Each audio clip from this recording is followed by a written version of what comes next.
ಊರು ನಿಮ್ದು? ಹುಬ್ಳಿ. ನೀವು ರೈತರ? ಹೌದು. ಏನ್ ಬೆಳಿತೀರಾ? ನಾವು ಹೆಸರು ಬೆಳೆ, ಕಡ್ಲಿ ಎಲ್ಲ ಬೆಳಿತೇವೆ.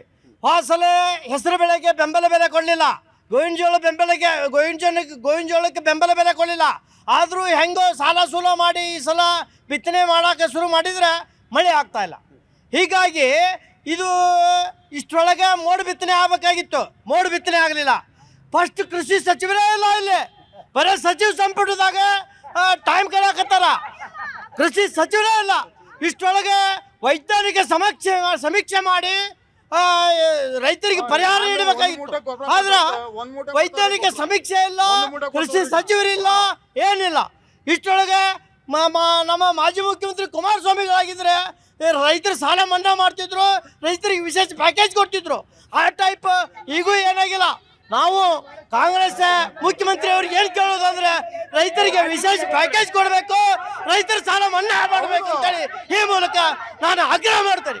Yes sir. ಸರ್, ಈಗ ರಾಜ್ಯದಲ್ಲಿ ವಾಡಿಕೆ ಮಳೆ 30-50% ಕಡಿಮೆ ಆಗಿದೆ. ನೀವು ಅವಾಗಲೇ ಹೇಳಿದ್ರಿ ಎಸ್.ಎಂ. ಕೃಷ್ಣ ಅವ್ರ ಕಾಲದಲ್ಲಿ ಏನು ಬರಗಾಲ ತಲೆದೂರಿತ್ತು ಅಂತ. ನಿಮ್ಗೆ ಇನ್ನೊಂದು ನೆನಪಿರಲಿ, ಅವತ್ತು ಸೂಪರ್ CM ಕೂಡ ಡಿ.ಕೆ. ಶಿವಕುಮಾರ್ ಅಣ್ಣನ ಕಾಲ್ಗುಣ ಸರ್ ಇವತ್ತು ಬರ ಬಂದಿರೋದು, ಈ ರಾಜ್ಯಕ್ಕೆ ಬರ ಬಂದಿರೋದು ಡಿ.ಕೆ. ಶಿವಕುಮಾರ್ ಅವರ ಕಾಲ್ಗುಣ. ಸೂಪರ್ CM ಆಗಿದ್ದಾಗಲೂ ಬರ ಇತ್ತು, ಇವತ್ತು ಬರ ಇದೆ. ಇವತ್ತು ಕಲಬುರಗಿಗೆ ಹೋಗಿದ್ದಾರೆ. ಮಹಾನ್ ದೈವ ಭಕ್ತರು, ನೀವ್ ಹಿಂಗಂದ್ರೆ ಹೆಂಗೆ?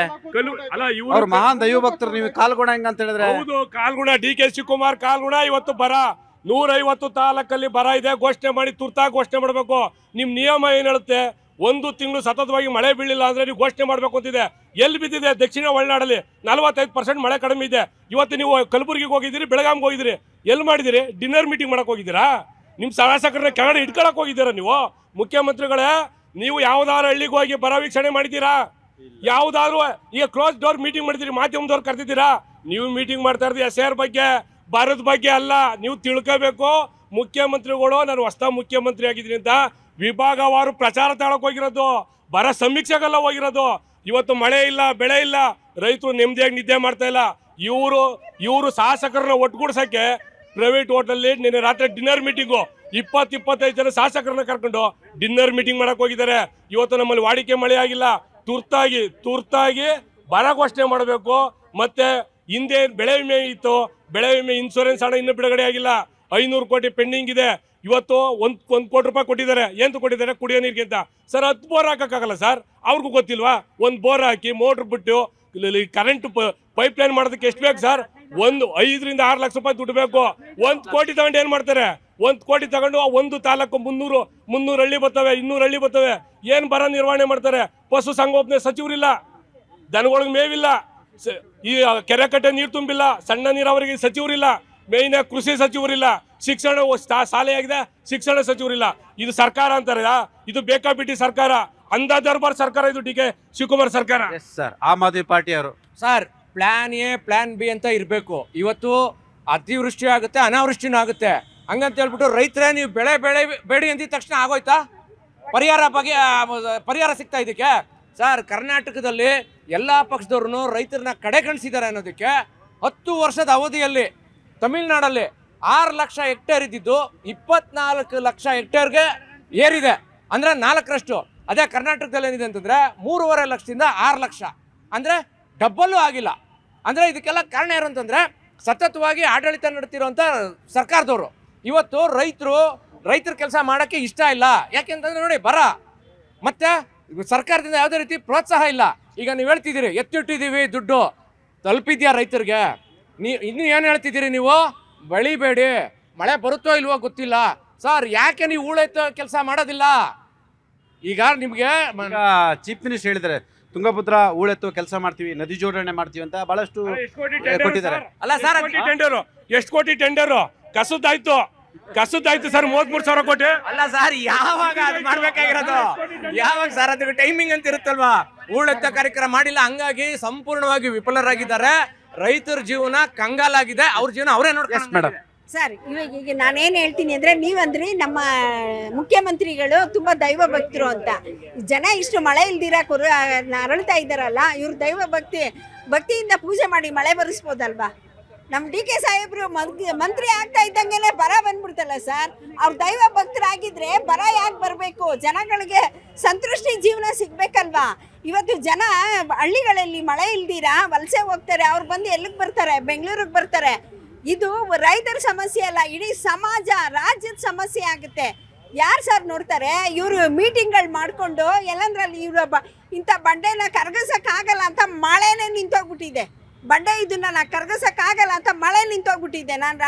ರಾಯಚೂರು, ಬಳ್ಳಾರಿ, ಬಿಜಾಪುರ, ಬಾಗಲಕೋಟೆ, ಹಾವೇರಿ, ದಾವಣಗೆರೆ, ಚಿಕ್ಕಮಗಳೂರು, ಒಟ್ಟಾರೆ 30 ಜಿಲ್ಲೆಗಳ ಜನರು ಇವತ್ತು ಬೆಂಗಳೂರಿಗೆ ಗುಳೆ ಬರ್ತಿದ್ದಾರೆ. ಬಿಕಾಸ್ ಆಫ್ ಅವರಿಗೆ ಈ ಮುಂಗಾರು ಬಿತ್ತನೆ ಆಗಲ್ಲ ಮತ್ತು ಬರ ಕಾರಣಕ್ಕಾಗಿ ವಲಸೆ ಬರ್ತಿರ್ತಕ್ಕಂಥದ್ದು, ಕೆಲಸ ಹುಡ್ಕೊಂಡು ಬರ್ತಿರ್ತಕ್ಕಂಥದ್ದು. ಇಲ್ಲಿ ಏನು ರಿಯಲ್ ಎಸ್ಟೇಟ್ ಸಂಬಂಧಪಟ್ಟ ಹಾಗೆ ಬಿಲ್ಡಿಂಗ್ ಕನ್ಸ್ಟ್ರಕ್ಷನ್ಗೆ ಈಗ ಗಾರೆ ಕೆಲಸ ಅಥವಾ ಎಲ್ಪರ್ ಕೆಲಸ ಮಾಡಲಿಕ್ಕೆ ಬಂದಿರತಕ್ಕಂಥದ್ದು. ಕಳೆದ 1 ತಿಂಗಳಿಂದ ಸುಮಾರು 9 ಜಿಲ್ಲೆಗಳಿಂದ ಬೆಂಗಳೂರಿಗೆ ಸುಮಾರು 1 ಲಕ್ಷಕ್ಕೂ ಹೆಚ್ಚು ಜನರು, ರೈತರು, ಮಕ್ಕಳುಗಳು ಏನು ಗುಳೆ ಬಂದಿದ್ದಾರೆ ಅನ್ನೋದು ಇಲ್ಲಿ ಜೀವಂತ ಸಾಕ್ಷಿಯಾಗಿರ್ತಕ್ಕಂಥದ್ದು. ಈಗಾಗಲೇ ಹೇಳಿದರು ಬೆಳೆ ವಿಮೆಯನ್ನು ಕೊಡಿ ಅಂತ ಹೇಳಿದ್ರು. ಅವ್ರು ಹೇಳಿದ್ದು ಕರೆಕ್ಟ್. 1 ತಿಂಗಳು ಸತತವಾಗಿ ಮಳೆ ಬರಲಿಲ್ಲ ಅಂತ ಹೇಳಿದ್ರೆ ಅಲ್ಲಿ ನೀವು ಬರ ಘೋಷಣೆಯನ್ನು ಮಾಡಬೇಕು. ಜೊತೆಗೆ ಈಗಾಗಲೇ 150ಕ್ಕೂ ಹೆಚ್ಚು ತಾಲೂಕುಗಳಲ್ಲಿ ಮಳೆ ಇಲ್ಲ. ಸರ್ಕಾರದ ಕೆಲಸ ಏನು? ಬರ ಅಂತ ಘೋಷಣೆ ಮಾಡಬೇಕು. ಬರ ಅಂತ ಘೋಷಣೆ ಮಾಡಿದ್ರೆ ಬೆಳೆ ವಿಮೆಯನ್ನು ಕೊಡಬೇಕು. ಬೆಳೆ ವಿಮೆ ಕೊಟ್ಟರೆ ಕುಡಿಯುವ ನೀರಿಗೆ ವ್ಯವಸ್ಥೆಯನ್ನು ಮಾಡಬೇಕು, ಜಾನುವಾರುಗಳಿಗೆ ಮೇವಿನ ವ್ಯವಸ್ಥೆಯನ್ನು ಮಾಡಬೇಕು. ಅವ್ರು ಹೇಳ್ತಿದ್ದಾರೆ ಎರಡಕ್ಕೂ ಬೇಕಾಗಿರ್ತಕ್ಕಂಥ ಪಶುಸಂಗೋಪನಾ ಸಚಿವರು ಈ ಸರ್ಕಾರದಲ್ಲಿ 1 ತಿಂಗಳಿಂದ ಇಲ್ಲ, ಕೃಷಿ ಸಚಿವರು ಇಲ್ಲ ಅಂತ ಹೇಳ್ತಿದ್ದಾರೆ. ದಯಮಾಡಿ ಬರಪೀಡಿತ ರೈತರ ನೆರವಿಗೆ ಈ ಸರ್ಕಾರ ನಿಂತಿದೆಯಾ? ಅವರ ಪ್ರಶ್ನೆಗಳಿಗೆಲ್ಲದಕ್ಕೂ ಕೂಡ ನೀವು ಉತ್ತರವನ್ನು ಕೊಡಿ. ಸರ್ ನೋಡಿ, ಈಗ ರೈತರ ಪರವಾಗಿ ಮಾತಾಡಬೇಕಾದ್ರೆ ಯಾರೇ ಕೇಳಿದ್ರು ಪಕ್ಷಾತೀತವಾಗಿ ಹೌದು ಎಲ್ಲರೂ ಸಹ ರೈತರಿಗೆ ಬೆಂಬಲವಾಗಿ ನಿಲ್ಲಬೇಕು. ಹೌದು ಬರ ಬಂದಿದೆ. ಯಾಕೆ 100 ವರ್ಷಗಳಲ್ಲೇ ಅತ್ಯಂತ ಕಡಿಮೆ ಮಳೆ ಆಯಿತು ಅಂತ ನಾವು ಪೇಪರ್ಗಳಲ್ಲಿ ಓದಿದೀವಿ, ತಿಳ್ಕೊಂಡಿದೀವಿ. ಹೌದು ಬರ ಬಂದಿದೆ.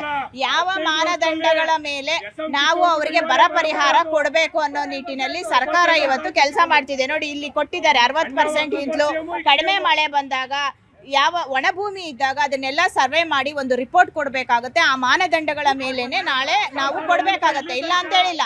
ಆ ನಿಟ್ಟಿನಲ್ಲಿ ನೀವು ಕುಡಿಯೋ ನೀರು ಅಂತ ಕೇಳಿದಾಗಲೂ ಸರ್ಕಾರ ಪ್ರತಿ ವಿಧಾನಸಭಾ ಕ್ಷೇತ್ರಕ್ಕೆ 1 ಕೋಟಿ ಹಣವನ್ನ ಬಿಡುಗಡೆ ಮಾಡಿದೆ. ಮೇವಿಗಾಗಿ ಜಿಲ್ಲಾ ಮಟ್ಟದಲ್ಲಿ ಟಾಸ್ಕ್ ಫೋರ್ಸ್ ಆಗಿಲ್ಲ, ತಾಲೂಕ್ ಮಟ್ಟದಲ್ಲಿ ಟಾಸ್ಕ್ ಫೋರ್ಸ್ ಆಗಿಲ್ಲ. ಸರ್ ಇವಾಗ ನೀವೇನಂದ್ರೆ ನನ್ಗೆ 2 ನಿಮಿಷ ಟೈಮ್ ಕೊಡಬೇಕು. ನೀವಾಗ ಏನು ಇರೀ ಆಯ್ತು ಹೇಳ್ತೀನಿ. ಇವಾಗ ಏನೇನು ಹೇಳಿದ್ರು ಅವರು ಪೇಪರೆಲ್ಲ ನೋಡ್ಕೊಂಡು ಹೇಳಿದ್ರು, ಜನ ಉತ್ತರ ಭಾರತದಿಂದ ಬೆಂಗಳೂರಿಗೆ ಗುಳೆ ಬರ್ತಾವ್ರು ರೈತರು ಅಂತ ಹೇಳಿದ್ರೆ ಇದು 100ಕ್ಕೆ 100 ಸತ್ಯ. ಆದ್ರೆ ಬೆಂಗಳೂರಲ್ಲಿರೋ ಮಿನಿಸ್ಟರ್ಗಳು, MLAಗಳು, ಸರ್ಕಾರ ಡೆಲ್ಲಿ ಗುಳೆ ಹೋಗ್ತಾ ಇದೆ. ಆ ಮಿನಿಸ್ಟರ್ ಡೆಲ್ಲಿ ಗುಳೆ ಹೋಗ್ತಾರೆ. ಈ ಬಿಜೆಪಿಯವರು ಡೈಲಾಗ್ ರಾಜಕೀಯ ಬೇಡ. ವಿಜೇಂದ್ರ ಅವರು ಅಷ್ಟೇ ಡೈಲಾಗ್ ಹೊಡ್ಕೊಂಡೇ ಇದ್ದಾರೆ. ವಿರೋಧ ಪಕ್ಷ ನಮ್ಮ ಪಾಲಿಗೆ ಸತ್ತೋಗಿದೆ. ರೈತರ ಪರವಾಗಿ ಯಾವ್ಯಾವ ಹೋರಾಟಕ್ಕೆ ಅವರು ಬಂದಿದ್ದಾರೆ ಅಂತ ಕೇಳಿ ವಿಜೇಂದ್ರ ಅವರು ಡ್ರಾಮಾ ಮಾಡಿದ್ರು. ಅವತ್ತು ಏನೋ ಇವರು ಸಕ್ಕರೆ ಕಾರ್ಖಾನೆ ಇದು ಕಬ್ಬಿನ ಬಗ್ಗೆ ಡ್ರಾಮಾ ಮಾಡಿದ್ದು ಎಲ್ಲರಿಗೂ ಗೊತ್ತಿರೋದೆ. ಇವ್ರಿಗೆ ಆಗ್ಲಿ ಅವ್ರ JDS ಅವ್ರಲ್ಲಿ ಯಾವುದೇ ನೈತಿಕತೆ ಇಲ್ಲ. ನೀವ್ ಹೇಳಿದ್ರಿ ತುಂಗಭದ್ರಾ ಇದ್ರಲ್ಲಿ ಹೂಳೆತ್ತದು ಯಾಕೆ ಮಾಡಿಲ್ಲ ಸರ್? ಆಂಧ್ರ ಇರ್ಬೋದು, ತೆಲಂಗಾಣ ಇರ್ಬೋದು ಅಥವಾ ಕರ್ನಾಟಕ ಇರ್ಬೋದು, ಎಲ್ಲಾ CMಗಳು ಕೂತು ಒಂದು ಸಭೆ ನಡೆದಿದೆ. ಹೂಳು ಎತ್ತಲೇಬೇಕು ಅನ್ನೋ ನಿಟ್ಟಿನಲ್ಲಿ ಆ ಒಂದು ಸಭೆಯನ್ನ ಕಳಿಸಿ CR ಪಾಟೀಲರ ಒಂದು ನೇತೃತ್ವದಲ್ಲಿ. ಅದಲ್ಲದೆ ಏನು ಕರ್ನಾಟಕದಲ್ಲಿ ಜಲಾನಯನ ಇರ್ಬೋದು, ಇದು ಎಲ್ಲಾನು ಸಂಬಂಧಪಟ್ಟಂತೆ ಎಲ್ಲಾ ರೀತಿಯಲ್ಲೂ ಸಭೆ ಕೇಳಿ ನಮಗೆ ಸ್ಪಂದನೆ ಮಾಡಬೇಕು ಅಂತ ಹೇಳಿದ್ದಾರೆ. ಆಮೇಲೆ ನೀವು ಇವ್ರು ಹೇಳ್ತಿದ್ರು ಮೇಕೆದಾಟು ಯೋಜನೆಗಳು, ಇದಕ್ಕೆಲ್ಲ ನೋಡಿ ಕಾವೇರಿ ನೀರಿನ ಬಗ್ಗೆ ಅವರು ರೈತರು ಮಾತಾಡ್ತಿದ್ರು. ಅದಕ್ಕೆ ಕಾವೇರಿ ಏನು ಒಂದು ನಿಗಮ ಅಂತ ಇರುತ್ತೆ, ಪ್ರಾಧಿಕಾರ ಇದೆ. ಆ ಪ್ರಾಧಿಕಾರ ಕೆಲಸ ಮಾಡುತ್ತೆ. ಇಲ್ಲಿನ CM ಅಲ್ಲಿನ CM ತಕ್ಷಣಕ್ಕೆ ಯಾರು ಸಹ ಒಂದು ಡಿಸಿಷನ್ ಮೇಕಿಂಗ್ ಆಗಿರಲ್ಲ. ಅದೊಂದು ಪ್ರಾಧಿಕಾರ ರಚನೆ ಆಗಿದೆ, ಅದರ ಅಡಿಯಲ್ಲೇ ನೀರನ್ನ ಬಿಡಬೇಕಾಗುತ್ತೆ. ಯಾರು ತಮ್ಮ ಪಾಡಿಗೆ ಇಷ್ಟು TMC ನೀರು ತಮಿಳುನಾಡಿಗೆ ಕೊಟ್ಬಿಡಕ್ಕೆ ಆಗಲ್ಲ ಸರ್. ಅಷ್ಟು ತಿಳುವಳಿಕೆ ಇರಬೇಕಾಗುತ್ತೆ ಈ ದಳದವ್ರಿಗೂ BJP ಅವರಿಗೂ. ಅಲ್ಲ, ಟಾಸ್ಕ್ ಫೋರ್ಸ್ ಮಾಡ್ತೀವಿ, ಅದಕ್ಕೆ ಈ ಮಾನದಂಡಗಳ ನೋಡಿ, ಬರಗಾಲ ಬಂತು ಉತ್ತರ ಕರ್ನಾಟಕದ ಬಂದಿದೆ. ಇದು ಇವತ್ತು ಹೊಸದಾಗಲ್ಲ. ನಾನು 83-84 5ನೇ ಕ್ಲಾಸ್ ಓದ್ತಿದ್ದೆ. ಅಪ್ಪರ್ ಕೃಷ್ಣ ಪ್ರಾಜೆಕ್ಟ್ ಅಂತ 360 ಕೋಟಿಯಲ್ಲಿ ಇಡೀ ಉತ್ತರ ಕರ್ನಾಟಕ ನೀರಾವರಿ ಮಾಡೋಕ್ಕದೆ. 60,000 ಕೋಟಿ ಹೋಗಿದೆ ಇವತ್ತಿನವರೆಗೆ. ಒಂದು ಕಡೆ ನೀರು ಬಂದಿಲ್ಲ. ರಾಜಕೀಯ ಇಚ್ಛಾಶಕ್ತಿ ಕೊರತೆ, ಭ್ರಷ್ಟಾಚಾರ, ಅಧಿಕಾರಿಗಳ ನಿರ್ಲಕ್ಷ್ಯ, ಜನರ ದುಡ್ಡಿಗೆ ಬೆಲೆ ಇಲ್ಲ. ಹಂಗಾಗಿ 60,000 ಅನ್ನೋದು 1 ಲಕ್ಷ ಕೋಟಿಗೆ ಹೋಗುತ್ತೆ. ನೋಡಿ ಸರ್, ಈಗ ಇನ್ನೊಂದು ಈ ಹಳ್ಳಿ ಇವಾಗ ವಲಸೆ ಬರೋ ಬಗ್ಗೆ ನೀವು ಎಲ್ಲ ರಾಜಕಾರಣಿಗಳ ಹೊಣೆ. ಯಾರೆಲ್ಲ ಈ ರಾಜ್ಯವನ್ನು ಆಳಿದಾರೆ, ಅದು JDS ಇರ್ಬೋದು, ಬಿಜೆಪಿ, ನಿಮ್ಮ ಬಿಜೆಪಿ ಇರ್ಬೋದು, ಕಾಂಗ್ರೆಸ್ ಇರ್ಬೋದು, ಎಲ್ಲರೂ ಇದಕ್ಕೆ ಹೊಣೆ. ಸರ್, ಇವ್ರು ಹೇಳ್ತಿದ್ರು ವಲಸೆ ಬರೋದ್ರ ಬಗ್ಗೆ. ಕಲ್ಯಾಣ ಕರ್ನಾಟಕ, ಮಧ್ಯ ಕರ್ನಾಟಕದಿಂದ ವಲಸೆ ಬರ್ತಾರೆ ಅಂದ್ರೆ ಮಾನರೇಗಾ ಯೋಜನೆಗೆ ಸರಿಯಾದ ಕ್ರಮಗಳು ಕೇಂದ್ರ ಸರ್ಕಾರ ತಗೊಳ್ತಾ ಇರೋದೇ ಕಾರಣ. ಏನಕ್ಕೆ ಇವತ್ತು ಮಾನರೇಗಾ ನಮ್ಮ ಕಾಂಗ್ರೆಸ್ ನೇತೃತ್ವದಲ್ಲಿ ಮಾಡಿತ್ತು, ಹಳ್ಳಿಗಾಡಿನ ಜನಗಳಿಗೆ ಉದ್ಯೋಗ ಸಿಗ್ತಿತ್ತು, ಅವರ ಹೊಟ್ಟೆ ತುಂಬುತ್ತಿತ್ತು. ಇವತ್ತು ಮಾನರೇಗಾನ ನಿಲ್ಲಿಸಿ ಕೇಂದ್ರ ಸರ್ಕಾರ VBG ರಾಮ್ಜಿ ಅಂತ ಮಾಡಿ 1 ರೂಪಾಯಿ ಇಲ್ಲದೆ ಅವ್ರಿಗೆ ಕೆಲಸನೂ ಇಲ್ಲದೆ ಮಾಡಿರೋದ್ರಿಂದ ಜನ ಇವತ್ತು ಗೂಳೆ ಹೋಗೋ ಪರಿಸ್ಥಿತಿ ಇದೆ. ಇದೇ ಬಿಜೆಪಿ ನರೇಂದ್ರ ಮೋದಿ ನೇತೃತ್ವದ ಸರ್ಕಾರ ತಂದಿಟ್ಟಿದೆ VBG ರಾಮ್ಜಿ ಅಂತ. ರಾಮ್ಜಿ ಹೆಸರಲ್ಲಿ ದಿನಕ್ಕೆ ಮಣ್ಣು ಕೊಡ್ತಾ ಇದ್ದೀರಾ ರೈತರ ಹೊಟ್ಟೆಗೆ, ಕೂಲಿ ಕಾರ್ಮಿಕರಿಗೆ. ಕೂಲಿ ಕಾರ್ಮಿಕರನ್ನ ಬೀದಿಗೆ ನಿಲ್ಲಿಸ್ದಂತ ನೀಚರು ನೀವು. ಸರ್ಕಾರನ ಪ್ರಶ್ನೆ ಮಾಡೋದು ತಪ್ಪಲ್ಲ, ಹಾಗಂತ ಪ್ರಶ್ನೆನೇ ಮಾಡಬೇಡಿ ಅಂತ ಹೇಳಿ. ಇದು ಪ್ರಜಾಪ್ರಭುತ್ವ ದೇಶ, ಎಲ್ಲರ ರೈಟ್ಸ್ ಕೂಡ ಇರ್ತಕ್ಕಂಥದ್ದು. ಪ್ರಶ್ನೆ ಮಾಡಬೇಡಿ, ಪ್ರತಿಭಟನೆ ಮಾಡಬೇಡಿ ಅಂತ ಯಾರಿಗೂ ಹೇಳಕ್ಕೆ ರೈಟ್ಸ್ ಇಲ್ಲ. ಸಲಹೆಯನ್ನು ಕೊಡ್ಬೋದು, ಟೀಕೆನೂ ಮಾಡ್ಬೋದು, ಟಿಪ್ಪಣಿಯನ್ನು ಮಾಡ್ಬೋದು, ನಿಮ್ಮ ಜೊತೆ ಸಹಕಾರನೂ ಕೊಡಬೇಕು. ಒಳ್ಳೆ ಕೆಲಸ ಮಾಡಿದಾಗ ಅವರು ಸಹಕಾರವನ್ನು ಕೊಡಬೇಕು ಮತ್ತು ನಿಮ್ಮನ್ನು ಎಚ್ಚರಿಸೋದು ಕೂಡ ಅವರ ಕರ್ತವ್ಯ ಆಗಿರ್ತಕ್ಕಂಥದ್ದು. ಎಸ್, ಬರ ನಿರ್ವಹಣೆ ಯಾವ ರೀತಿ ನೀವು ಕಾಂಗ್ರೆಸ್ನಿಂದ ಬಂದಿದ್ದೀರಾ ಪಾಪ ನೀವು, ಆಯಿತಾ? ಬರ ನಿರ್ವಹಣೆ ನಿಮ್ಮ ಸರ್ಕಾರ ಯಾವ ರೀತಿ ಮಾಡ್ತಿದ್ದಾರೆ ಅವ್ರಿಗಂತೂ ವಿವರಿಸಿ. ಸರ್, ಈಗ ಪ್ರಕೃತಿ ವಿಕೋಪ ಯಾವ ಸಂದರ್ಭದಲ್ಲಿ ಹೇಗೆ ಬರುತ್ತೆ ಅನ್ನೋದು ವಿಜ್ಞಾನಿಗಳಿಗೆ ಸ್ವಲ್ಪ ಗೊಂದಲ ಆಗ್ತಾರೆ. ಅಂಥ ಸಂದರ್ಭದಲ್ಲಿ ಸಹಜವಾಗಿ ಇವತ್ತು ಬರಗಾಲ ಬಂದಿರೋ ಸಹಜ, ಅದು ಒಪ್ಕೊಳ್ಳೇಬೇಕು. ವಿರೋಧ ಪಕ್ಷನೂ ಒಪ್ಕೊಳ್ಳೇಬೇಕು, ಆಡಳಿತ ಪಕ್ಷನೂ ಒಪ್ಕೊಳ್ಳಬೇಕು. ಅದನ್ನು ನಮ್ಮ CM ಆದ DK ಶಿವಕುಮಾರ್ ಅವರು ಇದನ್ನು ಒಪ್ಕೊಂಡಿದ್ದಾರೆ. ಅದಕ್ಕೋಸ್ಕರ ಪ್ರತಿ ಕ್ಷೇತ್ರಕ್ಕೆ 1 ಕೋಟಿಯನ್ನು ಕುಡಿಯೋ ನೀರನ್ನು ನಿಭಾಯಿಸ್ಕೊಡ್ಬೇಕು ಅಂತ ಎಲ್ಲ ಶಾಸಕರಿಗೆ, JDS ಪಕ್ಷ ಶಾಸಕರಾಗಲಿ ಅಥವಾ BJP ಪಕ್ಷದ ಶಾಸಕರಾಗಲಿ ಅಥವಾ ಕಾಂಗ್ರೆಸ್ ಪಕ್ಷದ ಪ್ರತಿಯೊಬ್ಬ ಶಾಸಕರ ಕ್ಷೇತ್ರಕ್ಕೂ 1 ಕೋಟಿಯನ್ನು ಕೊಡ್ತೀನಿ ಅಂತ ಘೋಷಣೆ ಮಾಡಿದ್ದಾರೆ ಬೆಳಗಾವಿಯಲ್ಲಿ. ಮತ್ತು ಎಲ್ಲ ಕೆರೆಗಳನ್ನು ತುಂಬಿಸ್ಕೊಳ್ಳೋದಕ್ಕೆ ಯಾವ ಥರ ಪ್ರೀ ಪ್ಲಾನ್ ಆಗಿ ಇದು ಮಾಡಬೇಕಂತ ಎಲ್ಲ ಅಧಿಕಾರಿಗಳ ಜೊತೆಗೆ ಈಗಾಗಲೇ ಜಲಸಂಪನ್ಮೂಲ ಸಚಿವರು ಸಭೆ ನಡೆಸಿದ್ದಾರೆ. ಇದಕ್ಕೆ ನಾವು ಅದನ್ನು ಒಪ್ಪಲೇಬೇಕು. ಇವತ್ತು ಇದು ವಿರೋಧ ಪಕ್ಷ ಮಾಡ್ತಾ ಇರೋ ಟೀಕೆಗಳಿದಿಲ್ಲ, ವಿರೋಧ ಪಕ್ಷಗಳು ಆಲ್ರೆಡಿ ಮಲಗಿದ್ದಾರೆ, ರೈತರ ಬಗ್ಗೆ ಕಾಳಜಿ ಕೊಡ್ತಾ ಇಲ್ಲ, ಒಂದು ಪ್ರಶ್ನೆ ಮಾಡ್ತಾ ಇಲ್ಲ. ಅದು ನಿಮಗೆ ವಿರೋಧ ಪಕ್ಷಗಳು ಮಲಗಿರೋದು ನಿಮಗೆ ಅನುಕೂಲ ಆಗಿದೆ, ನೀವು ಇಷ್ಟ ಬಂದಂಗೆ ನಡ್ಕೋತಿದ್ದೀರಾ. ಅದೇ ನಾವು ವಿರೋಧ ಪಕ್ಷದಲ್ಲಿದ್ದಾಗ, ಇದೇ ಕೋವಿಡ್ ಬಂದಾಗ, ರಾಜ್ಯದಲ್ಲಿ ಕೋವಿಡ್ ಬಂದಾಗ ಇದೇ CM KSRT ಬಸ್ ಸ್ಟ್ಯಾಂಡಲ್ಲಿ ನಿಂತ್ಕೊಂಡು ನಮ್ಮ ಪ್ರಯಾಣಿಕರಿಗೆ ಸಹಾಯ ಮಾಡ್ಕೊಂಡು ಎಲ್ಲ ಪಕ್ಷದ ನಾಯಕರು 1 ಕೋಟಿಯನ್ನು ಕೊಟ್ಟು ಬಸ್ ಸಾರಿಗೆ ಸಚಿವರಿಗೆ ಕೊಟ್ಟಿದ್ದಾರೆ. ಯಾವುದು ಇದೇ BJP ಸರ್ಕಾರದಲ್ಲಿದ್ದಾಗ. ಈ ರೀತಿಯಾದಂಥ ಯೋಜನೆಗಳನ್ನು BJP ಸರ್ಕಾರ ಮಾಡ್ತಾ ಇದೆಯಾ? ಮಾಡಲ್ಲ. ಅದು ಪ್ರಶ್ನೆ ಮಾಡುವಂಥ ಅಧಿಕಾರನ ಅವ್ರಿಗೆ ಬರ್ತಾ ಇಲ್ಲ.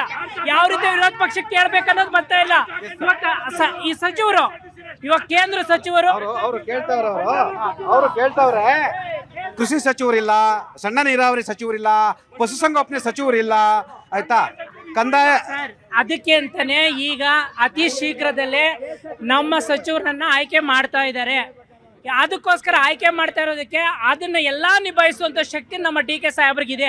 S, of course young and dynamic ಇದ್ದಾರೆ DK ಶಿವಕುಮಾರ್. ಒಂದಷ್ಟು ವಿಷನ್ ಇದೆ, ನಾವು ಬರೀ ಟೀಕೆಗೆ ಮಾತ್ರ ಸೀಮಿತ ಮಾಡಬಾರ್ದು. ಅವ್ರಿಗೊಂದಷ್ಟು ವಿಷನ್ಸ್ ಇದೆ, ಯಂಗ್ ಆ್ಯಂಡ್ ಎನರ್ಜೆಟಿಕ್ ಇದ್ದಾರೆ, ಏನೋ ಮಾಡಬೇಕು ಅಂತ ಇದ್ದಾರೆ. ಆದರೆ